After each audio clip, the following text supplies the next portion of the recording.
Mula sa pagkukumpuni ng mga makina ng eroplano, ngayon naman nagtagumpay sa larangan ng negosyo. Sa mga hindi po nakakaalam mga ka-franchise, si Ma'am Leslie Padilla po ay isa palang dating aircraft mechanic by profession. Leslie, napakaganda ng trabaho mo bilang isang aircraft mechanic. That time, nandyan pa yung mister ko. Dalawa kami nagtatrabaho sa PAL. Tagal naman ako naging housewife. And then, yung mga anak ko, hindi na sila alagain.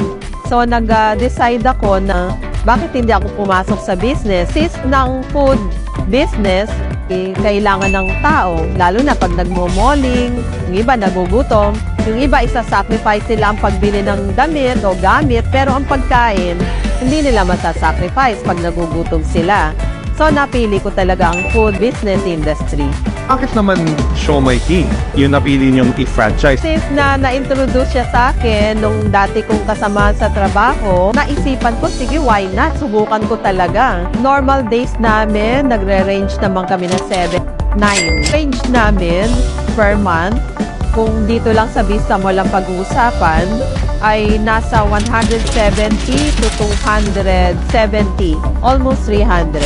Hindi ka ba napapagod, no? Sa pagmamanage, araw-araw, sa pag-iikot? Yung pagod, syempre nandun yun eh. Hindi naman talaga mawawala yun eh.